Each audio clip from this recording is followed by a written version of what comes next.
isa na namang magandang araw mga kabrad. Pagkagabi pala sila nanood at isang magandang gabi. Meron tayong bisita ngayon. Ano to? Mitsubishi Adventure. Ang problema na sir ay laging nakailaw yung handbrake. Patay na yung handbrake, nakailaw pa rin yung pinaka-sensor niya. Kasi halika dito.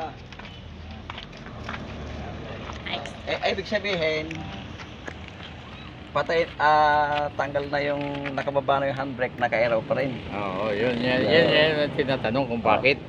Ang hindi alam ng karamihan, alam mo kung bakit ayan ay nakailaw kahit nakababa na yung handbrake. May sensor po yan dito, bossing. Ito. Just na. Ito, yan. Yan. May wire yan dito. Ito. Yan. Oras na mababa na yung fluid mo, wala na sa level yung fluid eh. Yan. Iilaw na. Iilaw na yon. Iyon na yon. Akala ng driver, yung handbrake ang may problema. Pero ang totoong may problema ay ang fluid niya ay mauubos na. Kulang na. Kulang na yung fluid. Yun. Yan. Ito naging problema, busing ano. Yun. Ibig sabihin, alam na. ngayon mo lang nalaman. Ngayon ko lang nalaman. Talaga. Okay, Teka muna ha. May tawag. Matagal ng mekaniko si busing. Ngayon niya lang nalaman na pag mababa na yung fluid ay nailaw yung sensor ng handbrake. Magkasama po yan. Yung sensor ng fluid at handbrake, iisa po yan. Ayan. Kaya pumunta si busing. Gawa ng akala niya ay handbrake ang may problema. Ito, wala na yung fluid niya, oh. Ayan. Sasalin na natin ang fluid. Ayan, oh. Nakababa po ang handbrake niya, nakababa. Ayan, nakababa ang handbrake niyan. Pero pag in-start natin, nandoon pa rin siya, hindi na mamatay. Drive na kayo ha. Ayan ay ang kasama ng sensor ng handbrake, yung fluid. Pagka may makunti na yung fluid natin, nailaw po yung sensor na yan. Ayan, oh.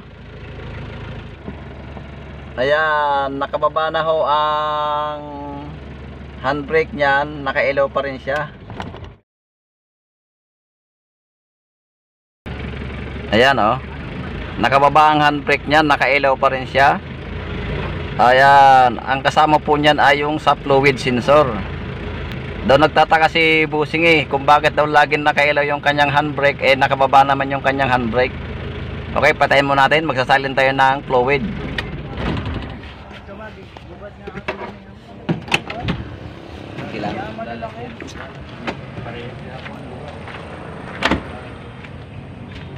Okay, salin na natin ng fluid para mamatay yung sensor doon sa dashboard. Para pag-off, hindi mamatay.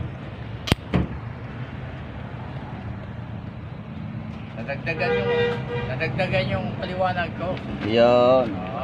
Ngayon, sinalin na natin ng fluid. Atin na ulit titistingin. Ibig sabihin, busing, May paliwanag na ako ngayon. may ipapaliwanag ka na. Si busing ay 50 Ah. years na rin siya nagmi-mekaniko. Medyo hindi niya rin kabisado kung bakit nailaw yung handbrake. Nakababa na yung handbrake, nakailaw pa rin yung sensor. Amen, ganun niya. Ngayon meron ako panibagong kuha. Kaalaman na, no? Kaalaman. Dahil alam mo naman, napunta na ako ngayon sa ospital. Puro clinic lang kasi napuntahan ko eh. Ito, operation na ito ha. Ang operation na ito. Okay, ayan, ito na tayo. Ayan. Ayan, oh, ayan. Nakababa ang handbrake. Ayan. Nakababa ang handbrake na yan. Iangat ko. Ayan, buhay, ibababa ko. Ayan, wala na yung sensor. Kasi nilagyan natin ng fluid, paandar natin. Ayan, wala na.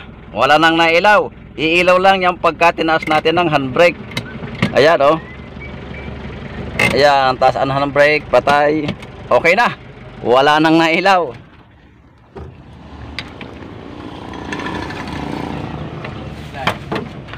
Okay.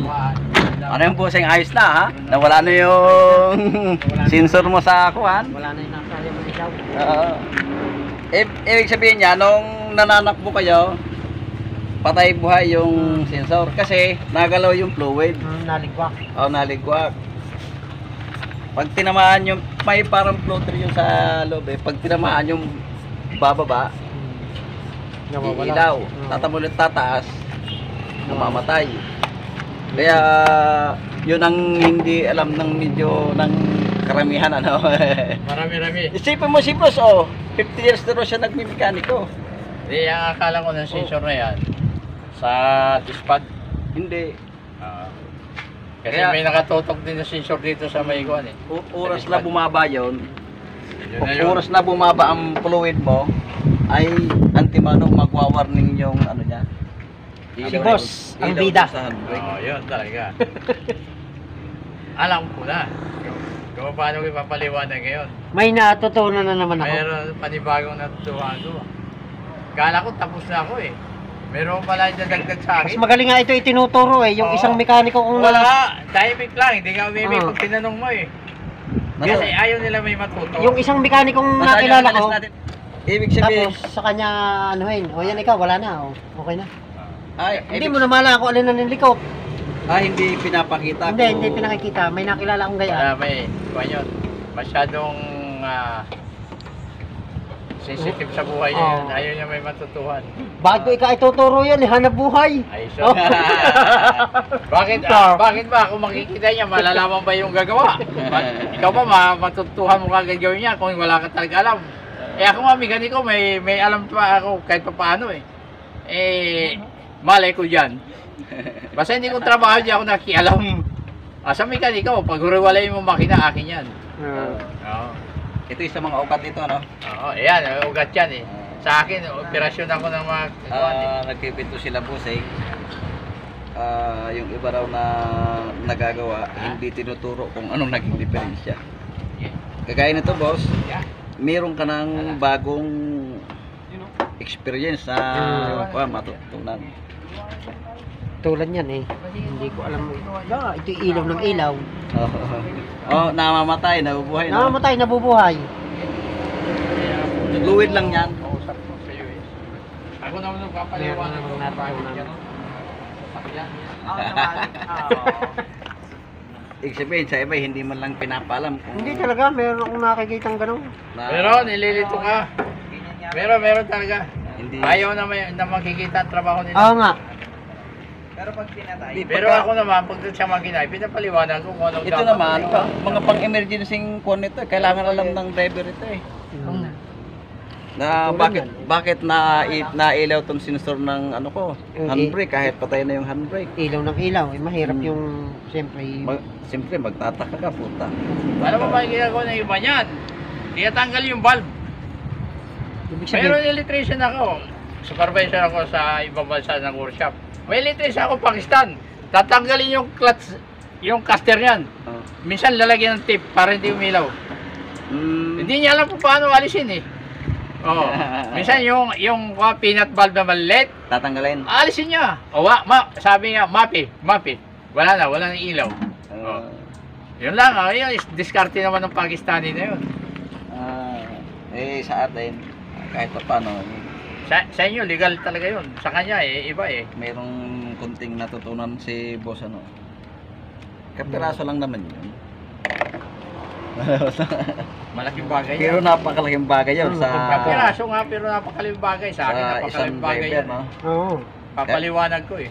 Ay, tulad yan, ikaw halimbawang mga tropa ko doon.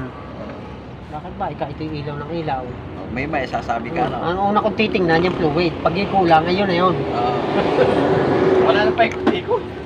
Wala pa ikot-ikot. Diretsuhan na. Kaya nga, nung dumating ka lagi kang nakailaw, patay na handbrake. Abay, tinuro ko agad sa'yo kung anong kulang, ano. Sigurado agad eh. Nagpipintuhan kami. Pero tungkol sa video yan. tungkol sa warning ng yung sa handbrake. Sa handbrake. Oo, talaga totoo yun. Eh, experience ko nung isang araw, hindi ko lang may paliwanag. Nung ginawa ko yung clutch master niya, napuno lahat ang fluid, na walang ilaw ngayon na handbrake. Abay, hindi ko alam yun. Eh, may laman na. Oo, puno na eh. Kasi isa lang ang master ng clutch at saka yung sa preno. Nung mapuno, na walang ilaw na handbrake. Pero bali wala sa akin, hindi ko alam yun eh. Hindi ko alam yun eh.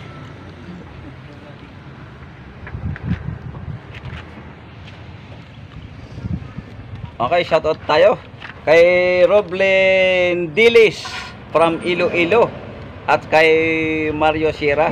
Shoutout po sa inyo. Dalawa lang ha. Dalawa lang muna. Okay, tapos na tayo. Thanks for watching. Wala.